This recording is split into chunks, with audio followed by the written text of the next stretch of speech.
kalian ini. Yuk kita mulai. Sebelum kita mulai, mari kita baca Bismillah. Semoga apa yang kita pelajari hari ini bisa bermanfaat. Bismillahirrahmanirrahim.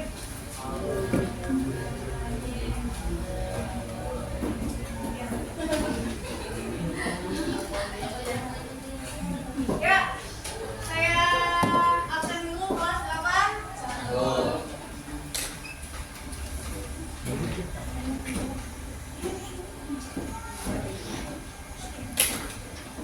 Silakan Ahmad Faris Al-Habsi. Iya. Aditya Saputra.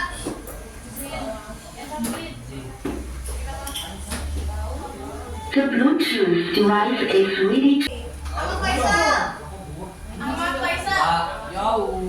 Mana? Jauh. Ahmad Hafizi. Hadir. Alia. Anissa. Milkis. Delia. Fakri. Hadir. Permukaan pijakan yang luas menyebabkan tekanan yang dihasilkan oleh kaki bebek terhadap lumpur itu semakin kecil, sehingga bebek tidak mudah terperosok masuk ke dalam lumpur. Bagaimana sahabat? Tentunya masih banyak fenomena di alam yang terkait dengan konsep tekanan. Sangat menarik untuk dipelajari ya. Tentunya kita akan bahas secara satu persatu dan secara sistematis. Yang pertama kita akan bahas dulu tentang zat padat. Mr. Klee memiliki sebuah pulpen. Mister mau tahu bagaimana kalian merasakan pulpen ini? Bukan dicilat atau dibau loh ya. Tapi ketahui alat ini dinamakan dengan pompa hidrolik. Pompa hidrolik mampu mengangkat mobil yang sangat berat. Mengapa demikian? Tahukah kamu bagaimana prinsip kerja alat tersebut sehingga mampu mengangkat mobil yang sangat berat? Nah, sebelum membahas lebih lanjut, kita akan belajar tentang prinsip dasar tekanan terlebih dahulu. Simak video berikut ini. Gimana? Ada pertanyaan tidak dari video yang sudah ditampilkan tadi? Jelas ya? Ya. Jadi kalau misalkan sesuai dengan gambaran yang kemarin ya, yang saya sudah berikan penjelasan, catatan, terbagi menjadi 3 bagian ya, tergantung tekanan padat dan cair dan padat dan gas. Nah, untuk yang pertama kali adalah pada zat padat ya. Pada zat padat. Oh, maaf. Tadi kan dikatakan tekanan berarti lambangnya dilambangkan dengan huruf P. Ya, maka bahasa ini adalah pressure, lambangnya adalah P. Jadi kalau misalkan kita lihat pada zat padat, jadi tekanan dihasilkan dari besarnya gaya, ya, akibat dari besarnya gaya yang bekerja pada suatu benda. Nah, setelah itu benda tersebut karena ada gaya maka dia menekan yang di bawahnya. Pada zat padat. Jadi kalau misalkan saya letakkan misalkan ini penghapus, ya ini kan zat padat. Ketika saya berikan pulpen di sini, ini adalah sebuah benda. Saya berikan dorongan sehingga ujung dari pulpen ini dia akan menekan benda tersebut. Nah, gaya dari pulpen ini, tekanan yang kita berikan pada pulpen ini dilambangkan dengan huruf P. Dilambangkan dengan gayanya kita namakan dengan F. Gaya karena dia bekerja menekan ke bawah, ya di sini kan ada ujungnya, bentuknya benda. Nah, besarnya tekanan yang diterima oleh penghapus ini sesuai dengan luas dari bidang tekan si pulpen. Maka, besarnya tekanan yang diterima oleh si penghapus ini di bawah, gaya yang diberikan oleh pulpen dibagi oleh luas bidang tekan. Ya, jadi semakin besar gaya yang diberikan, semakin saya tekan, yang semakin lebih kuat saya berikan dorongan, saya berikan gaya, maka tekanannya semakin besar. Kalau misalkan luasnya kecil, ya tekanan yang saya berikan semakin besar, maka gayanya semakin besar. Paham di sini? Nah, dilihatnya dari mana makin besar? Tekanannya, lubang yang dihasilkannya semakin dalam. Kalau misalkan saya pakai botol, ya kan? Botol saya tekan, luasnya kan seluas ini kan? Saya tekan. Bagaimana tekanannya? Lebih besar ini kah atau ketika saya buka ujung botol saya tekan ke sini? Lebih besar mana tekanannya? Botol. Yang botol siapa? Botol. Kenapa botol? Gedean. Apanya gedean? Bundanya. Bendanya lebih berat. Iya. Tapi kan yang makan sama, saya juga yang makan. Kalau lebih lengkap ya. Sekarang kalau ujung pulpen, saya tekan juga nih. Sama nih. Lebih besar Oh, mana? ditekan pulpen. Sama, ini saya tekan juga, saya kasih Ah, gaya. itu lebih Saya nanti. dari saya tekan itu namanya saya kasih gaya. Angkring doang. Gaya. Ya. Ini kan sama nih saya tekan juga nih. Ya sama Bu. Mana yang lebih besar tekanannya? Pulpen. Oh, pulpen. Kenapa? Berarti kecil. Ya, luasnya lebih besar. Ya, paham ya sampai sini prinsip tekanan pada dan pada. Iya. Dalam matematisnya, misalkan saya punya kubus dengan luasan apa namanya di sini 2 meter, di sini juga 2 meter. Ya, saya berikan gaya di sini sebesar misalkan 10 newton. Maka besarnya gaya pada kubus ini, P nya bisa kita cari dengan rumus P sama dengan F per A. F nya berapa? 10 newton. A nya 2 meter. Ya. Oh. Bentuknya apa ini? Ya, kubus. Berarti luas kubus 4. Dari mana 4 dapat? 2 tambah 2. 2 kali 2 kali 2 sisi kali sisi. Maka 10 dibagi 4. Berapa tekanannya? 10 bagi 4. 2 koma 5. P 2,5 pas A. Paham sampai sini? Ini untuk tekanan dan padat. Oke, saya lanjutkan kembali. Kalian saksikan lagi videonya. Silakan dicatat.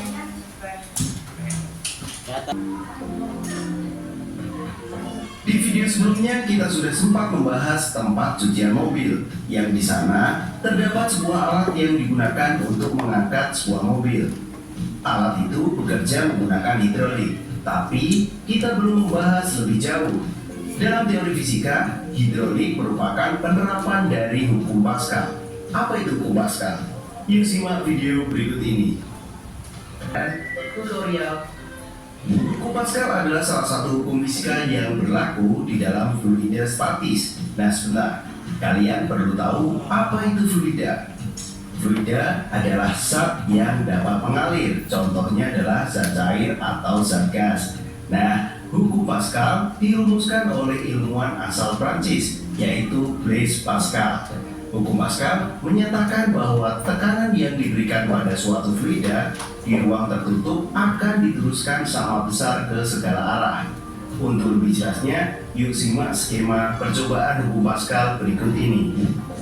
Skema ini menunjukkan bahwa adanya benda seberat W menyebabkan tekanan di piston bawahnya di bagian sebelah kanan. Tekanan pada piston sebelah kanan tersebut akan diteruskan oleh fluida ke segala arah. Tentunya, salah satu dari dinding piston yang di sebelah kiri itu akan menerima tekanan yang sama dengan piston yang sebelah kanan. Kita perlu tahu dulu rumusan hukum Pascal. Untuk mengetahui lebih dalam tentang hukum Pascal, kita perlu mengetahui formulasinya. Kenapa? Pipa yang digunakan untuk mengangkat mobil itu lebih besar daripada piston kendalinya atau pipa kendalinya. Hukum Pascal menyatakan bahwa tekanan di piston sebelah kiri sama dengan piston sebelah kanan. Secara matematis, dirumuskan bahwa P1 sama dengan P2. Pada pembahasan tekanan, kita sudah tahu bahwa tekanan itu dirumuskan dengan P sama dengan F per A. Jika dirumuskan tekanan dan disubstitusikan, maka P1 sama dengan P2, sehingga F1 per A1 sama dengan F2 per A2. Pada rumus di atas, A adalah luas penamat piston yang bisa dianggap sebagai lingkaran misalnya. Dengan demikian, secara lebih sederhana kita juga bisa tahu P itu sama dengan F per A, F1 per A1 sama dengan F2 per A2, dan bisa diturunkan rumusnya sebagai berikut. Kita tahu bahwa P itu adalah P1 itu adalah tekanan pada piston 1, yaitu piston kiri. P2 adalah tekanan pada piston 2, yaitu piston kanan, dengan satuannya sama, yaitu Newton per meter persegi, ataupun bisa dituliskan dengan PA. Hukum Pascal memiliki banyak manfaat dalam kehidupan sehari-hari. Contohnya adalah sebagai berikut. Yang pertama, itu adalah dongkrak hidrolik. Saat ban mobil bocor, tentu kamu membutuhkan sebuah alat yang disebut dengan dongkrak. Dongkraknya biasa disebut dengan dongkrak hidrolik. Keberadaan dongkrak berfungsi untuk menyeimbangkan mobil saat bannya diganti. Siapa sangka ukuran dongkrak hidrolik itu jauh lebih kecil daripada mobil. Dengan memanfaatkan hukum Pascal, dongkrak hidrolik tetap bisa mengangkat bagian mobil yang jauh lebih besar. Prinsip kerja dongkrak hidrolik sama dengan pembahasan pada dua piston sebelumnya. Yang kedua adalah penerapan dari hukum Pascal, yaitu mesin hidrolik. Pada prinsipnya mesin hidrolik sama dengan dongkrak hidrolik. Hanya saja mesin hidrolik memiliki ukuran penampang piston yang lebih besar karena digunakan untuk mengangkat mobil misalnya.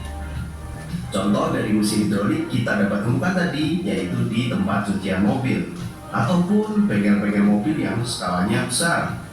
Nah, penerapan yang ketiga adalah rem hidrolik. Rem hidrolik bisa ditemukan di mobil untuk menghentikan laju mobil yang sedang bergerak. Kamu cukup menginjak rem dengan gaya yang cukup kecil. Prinsip kerja rem hidrolik, saat kita menginjak pedal rem, gaya akan diteruskan melalui minyak menuju rem. Nah, rem itu akan menjepit velg mobil untuk kemudian berhenti. Nah, itu adalah contoh-contohnya. Ada 3 dongkrak hidrolik, mesin hidrolik, ataupun rem hidrolik. Tapi sebenarnya masih banyak lagi penerapan dari hukum Pascal. Berikut adalah ulasan tentang hukum Pascal. Semoga menambah pemahaman untuk sahabat semua. Ya. Nah, oke. Ini adalah salah satu dari penerapan tekanan pada zat cair. Oke, keterangan ya. Zat padat yang berlaku di sini. Jadi yang ini adalah A, luas alasnya atau luas bagian bawah yang mendapat luas yang bagian yang mendapat ke tekanan. Nah, A ini bergantung dari bentuknya si benda tersebut. Kalau misalkan yang dapat tekanan berbentuknya kotak atau kubus, maka berlaku rumus kubus. Kalau misalkan berbentuknya lingkaran alasnya, maka berlaku rumus lingkaran. Apa rumus lingkaran luasnya? I R kuadrat. Ya, ini untuk yang berbentuknya jika berbentuk seperti lingkaran. Nah, lanjut. Selain pada tekanan zat padat, ada juga tekanan berlaku pada zat cair. Kalau yang tadi kalian video saksikan, ada 3 macam ya sebenarnya pada zat cair. Nanti akan berlaku hukum Archimedes, ada tekanan hidrostatis, ada hukum Pascal. Nah, yang saya bahas dulu adalah berdasarkan video yang kalian lihat tadi pada dongkrak hidrolik ya, contohnya itu adalah berlaku hukum Pascal. Ditemukan oleh yang namanya ilmuwan Blaise Pascal. Nah, hukum Pascal ini berlaku yang mengatakan bahwa ketika suatu zat cair ditempatkan pada suatu ruang tertutup, ya, dia akan memberikan tekanan ke segala arah dengan sama besar. Ya, jadi kalau misalkan tadi kalian lihat, perhatikan ada sebuah gambar suntikan ya. Suntikan dengan ujung di sini.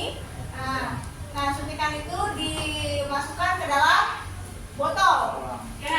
Ya. Botolnya itu dilubangi dengan isi berapa berapa suntikan? 4. Ya kan kalau kalian lihat tadi ya.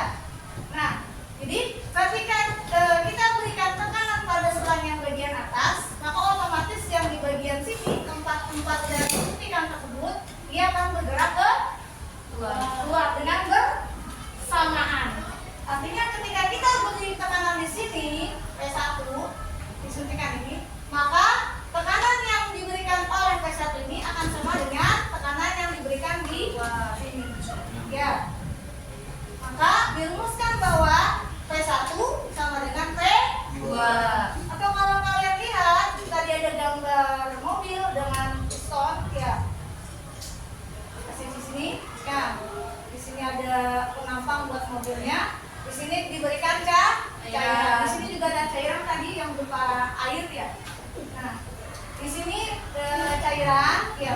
Ketika kita beri dorongan P1 di sini atau kita berikan tekanan di bagian pipa sebelah sini, maka air yang ada di pipa sebelah di P1 ini dia akan mengalir karena tertutup ya, maka dia akan mencari dong. Sifat air kan dia terus mencari arah ya, mencari tempat yang bisa dia akan bergerak. Nah, mereka karena arahnya cuma ke sini, cuma satu keluarnya, maka dia akan menekan ke sini. Ya.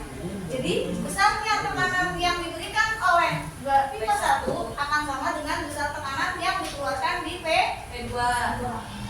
Ya, jadi rumusnya P1 sama dengan P2.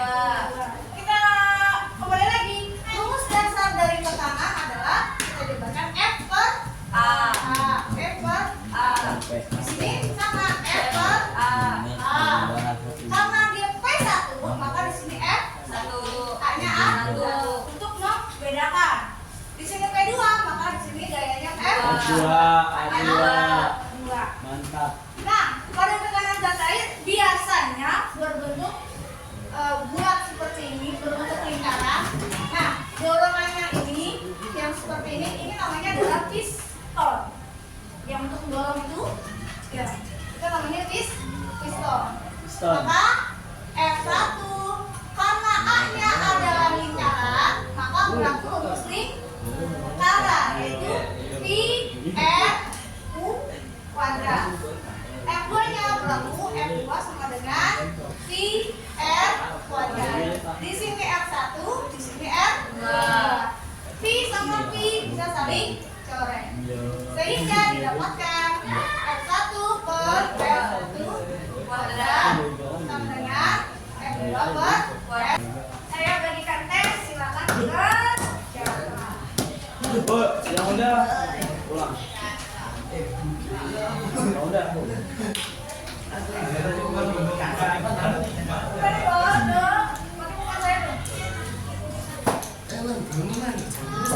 Aman. Kerjakan dalam 15 menit ya. Selesai. Coba ditantang dirinya selesai. Selesai gampang. Dapat apaan, Bu? Ya, dapat apa? Nilainya nambah lah. Nah, tarik yang apanya? Apa yang dimaksud dengan tekanan? Oh, gaya. Ini dulu. Hah? Apa?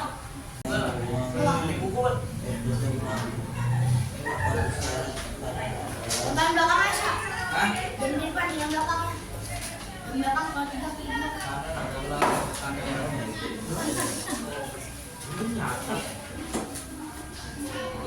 Lihat dulu aslinya.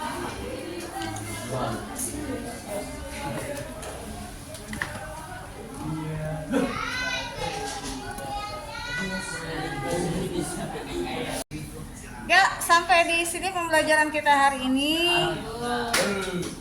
Nanti silakan dipelajari lagi di rumah tentang tekanan zat padat dan zat cair. Ya, saya akhiri. Wabillahi taufiq wal hidayah. Assalamualaikum warahmatullahi wabarakatuh.